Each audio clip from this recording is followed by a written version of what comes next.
भाजपा को वोट देगा कौन? युवा नाराज है, महिला नाराज है, व्यापारी नाराज है। ये वही बाबा है जब कोरोना महामारी में लोग कह रहे थे ऑक्सीजन नहीं है तो धमकियां देने का काम करते थे। हम वैसे बाबा को वोट देंगे? दलित भाइयों के घर में खाना खाते हैं और चुनाव खत्म होते ही दलित की बेटी, हाथरस की बहन, देश की बेटी को जिंदा जलाने का काम करते। आधी रात को 5 वर्ष तक उत्तर प्रदेश के अंदर अत्याचार किया गया है। वैसी सरकार को उखाड़ फेंकने की जरूरत है। युवाओं के ऊपर लाठीचार्ज किया जाता है, उनकी नौकरियां छीन ली जाती है। यही सबका साथ सबका विकास है। भाजपा भगाइए, देश बचाइए, योगी हटाइए।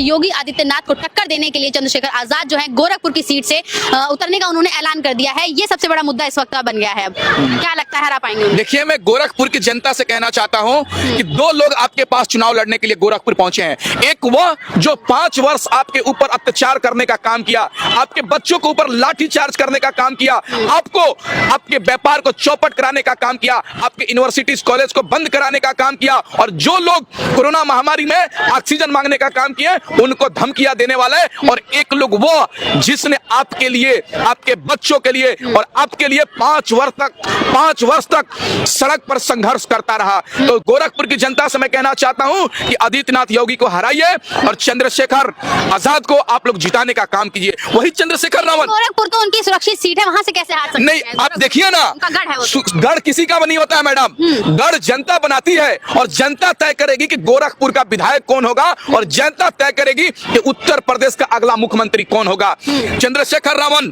शिक्षकों के लिए लखनऊ में लड़ते हैं, एसएससी जीडी के बच्चों के लिए जंतर मंतर पर लड़ते हैं। जब देश में एनआरसी और संविधान बचाने की लड़ाई होता है, आंदोलन, तो वो आते हैं। जब देश के लोगों पे अत्याचार होता है तो सबसे पहले आते हैं। उत्तर प्रदेश पुलिस जब किसी को मारती है तो सबसे पहले चंद्रशेखर रावण आते हैं। तो इसलिए गोरखपुर की जनता मालिको, आप चंद्रशेखर रावण को जिताइए और ये ढोंगी बाबा आदित्यनाथ योगी जी को हराने का काम कीजिए। ये वही बाबा है जब कोरोना महामारी में लोग कह रहे थे ऑक्सीजन नहीं है तो धमकियां देने का काम करते थे कि यूपी में ऑक्सीजन पानी है और जो लोग मांगेंगे उनके ऊपर एनएसए लगाने का काम करेंगे। हम वैसे बाबा को वोट देंगे?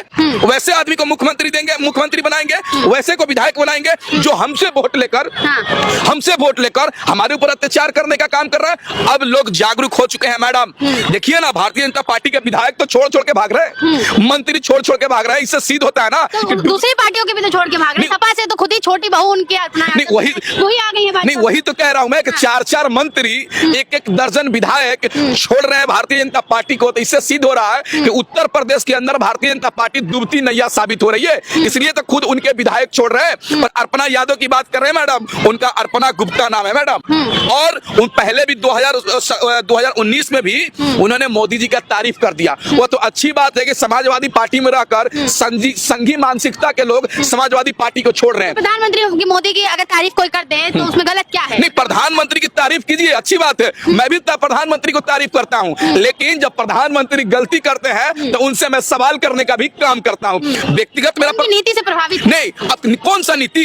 वही नीति जिसमें बच्चे बेरोजगार हो गए, महंगाई आसमान छू रहा है, 30 रुपए 40 रुपए का डीजल 100 रुपए बिक रहा है, 50 रुपए और 40 रुपए का पेट्रोल 100 पार हो गया है, 300 कुछ रुपए का सिलेंडर 1000 रुपए पार कर गए। यही नीति है मोदी जी का। यही नीति है कि यूनिवर्सिटीज कॉलेज बंद है और बियर बार ठेके खुले हैं। यही नीति है प्रधानमंत्री जी का। कहते हैं कि 6 महीने में सरकारी प्रतियोगिता परीक्षा आएगा, कंप्लीट हो जाएगा, लेकिन रेलवे ग्रुप डी का फॉर्म 2017 में आता है, 5 साल हो जाता है, अभी तक एग्जाम नहीं ले पाते हैं। सरकार कहती थी मैं जितना वैकेंसी आया है उससे 20 गुना रिजल्ट दूंगा, लेकिन क्या हुआ?